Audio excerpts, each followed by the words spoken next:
செல்விஸ் ஹோம்குள்ள பார்க்க போகிறது சேமியா கேசரி தான் செய்ய போகிறோம். அதுக்கு சேமியாவை பாலில் வேக போட்டுப்போம். 1/4 லிட்டர் பால் எடுத்து வச்சுருக்கேன். இந்த பாத்திரத்தில் ஊற்றிப்போம். இப்போ அடுப்பை பற்ற வச்சுக்கணும். அடுப்பை வச்சு பால் கொதிக்கிட்டோம். இந்த பக்கம் பால் கொதிக்கிட்டோம். 1 ஸ்பூன் நெய் போட்டு முந்திரியும் வெள்ளரி வரையும் வறுத்துப்போம். இப்போ அடுப்பை பற்ற வச்சுப்போம். ஒரு 10 முந்திரி, 1 ஸ்பூன் வெள்ளரி வேற அதை போட்டு செவரை வறுத்துப்போம்.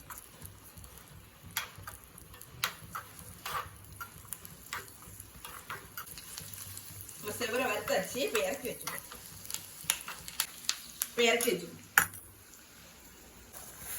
பால் நல்லா கொதி வந்துருச்சு. இப்போ இதால 1 கப்பு சேமியா எடுத்து வச்சிருக்கேன். அதை போட்டுப்போம். அது வறுத்த சேமியா தான்.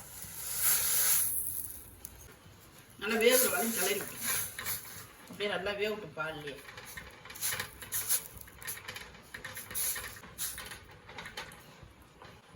பால்லேயே வெந்து திக்கானோன்னு சீனி போட்டுக்கோம். பால்லேயே வந்து இந்த அளவுக்கு திக்காயிடுச்சு. இப்போ சீனியை போட்டுக்கோம்.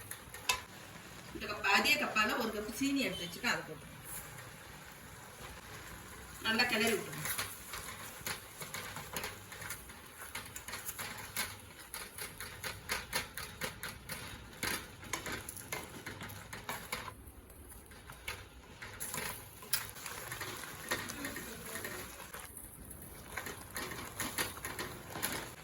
கொஞ்சம் போது மிட்டாய் போட்டு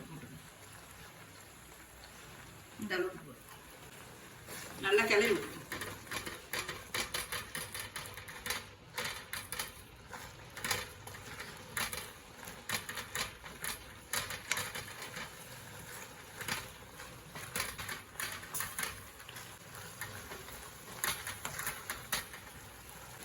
ஒரு ஸ்பூன் ஏலக்காய் தூள் போட்டு நல்லா கெட்டி ஆகிற அளவுக்கு கிண்டி விட்டுருவோம்.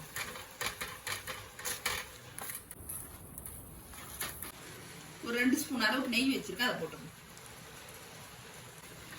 நல்லா கிளறி விட்டுருவோம்.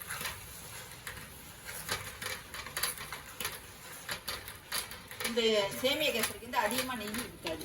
ரவா கேசரிக்கு தான் நெய் அதிகமாக இருக்கும். நல்லா கெட்டி ஆயிடுச்சு. இப்போ வறுத்து வச்ச முந்திரியும் விதையும் போட்டு கிளறி விட்டுருவோம்.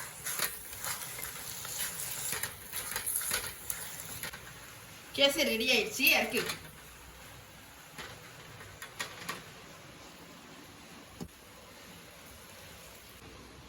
சூப்பரான சேமியா கேசரி ரெடி ஆயிடுச்சு. இந்த வீடியோ பிடிச்சிருந்தா லைக் பண்ணுங்க, ஷேர் பண்ணுங்க, சப்ஸ்கிரைப் பண்ணுங்க, கமெண்ட் பண்ணுங்க. நன்றி, வணக்கம். நீங்கள் செஞ்சு பாருங்க.